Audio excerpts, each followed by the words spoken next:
আকিকার পশুর গোশত পুরোটাই যদি এতিমখানা, মাদ্রাসা এতিমখানা দান করে দেওয়া হয়, তাহলে কি সে আকিকা সঠিক হবে? আকিকার মাংস কি কোরবানি মাংসের মতো বন্টন করা জরুরি? মাদ্রাসা বা এতিমখানায় যদি দেওয়া হয়, সেক্ষেত্রে কি জবাই করে দিতে হবে নাকি জীবিত দিলে হবে? আকিকার গোশত সুন্নত হচ্ছে জবাই করা, এবং নিয়ম হচ্ছে বড় বড় টুকরা রাখা এবং বড় বড় টুকরা খাওয়া। যত বড় করা যায় রান্না করার ক্ষেত্রে যত সুবিধা হয় আর কি, সেভাবে আকিকার গোশত সেভাবে ছেলের জন্য দুটি, মেয়ের জন্য একটি জবাই করে নিজে গোশত দিবেন, অথবা নিজে লোকদেরকে ডেকে এনে গোশত খাইয়ে দিবেন। বন্ধু বান্ধব, আত্মীয় স্বজন, নিজেও খেতে পারবেন, আপনি আপনার সন্তান আপনিও খেতে পারবেন, আপনি সন্তানের মা আপনিও খেতে পারবেন, কোনো সমস্যা নেই, সবাই খেতে পারবে। এটা একটা আনন্দ করা, জাস্ট আল্লাহ আপনাকে সন্তান দিয়েছেন, আপনি সেটার আনন্দের বহিঃপ্রকাশ করা যে আল্লাহ আমাকে সন্তান দিয়েছে, আল্লাহর জন্য আপনি জবাই করলেন, কিন্তু গোশত আপনিই খাবেন। লা ইয়ানালাল্লাহু লুহুমুহা ওয়ালা দিমাহুহা ওয়ালাকিন ইয়ানালুত তাকওয়া মিনকুম।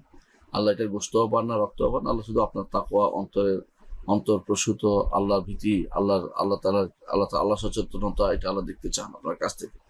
সেই হিসাবে আকিকার গোশত সুন্নতি তরিকা হচ্ছে এটা নিজে খাওয়া, অন্যদেরকে খাওয়ানো, এবং নিজে যদি এটা সম্ভব না হয় নিজে গোশত মানুষকে দিয়ে দেয়া।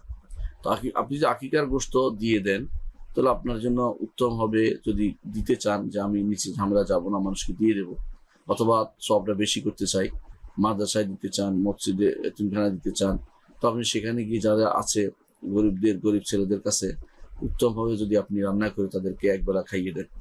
আর যদি এটা সম্ভব না হয়, তাহলে গোশতটা দিলেও ছাগলটা যেন বিক্রি না হয়, যেন জবাই হয়, এটা খেয়াল রাখবেন। কারণ অনেক সময় ওইসব প্রতিষ্ঠানে তারা টাকার জন্য বিক্রি করে দেয়, তখন আপনার আকিকাটা হয় না।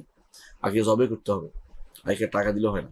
এই জন্য আপনি সেখানে উত্তম হচ্ছে আপনি যদি দেনও, পুরো ছাগল দিলেও সেখানে জবাই করে তাদেরকে গোশত দিয়ে আসবেন, যাতে তারা রান্না করে খেতে পারে। নইলে কিন্তু সেটা আকিকা আদায় হবে না। এই জন্য এই ভেজাল থেকে বাঁচার জন্য, যেহেতু সেখানে দিলে কি হচ্ছে আপনি জানেন না, শেষ পর্যন্ত তাদের খাওয়া হবে কি হবে না আপনি বুঝেন না, সেটা কি কোনো হিলা করে কোনো জবে করা না বাদ দিয়ে কোনো বাইরে কোনো পাচার হয়ে যাচ্ছে কিনা জানেন না, সেহেতু আপনার দায়িত্ব হবে দুইটা।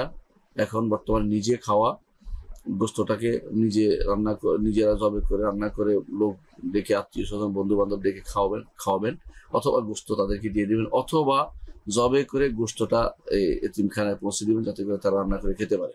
এটা হচ্ছে সবচেয়ে উত্তম হবে আপনার।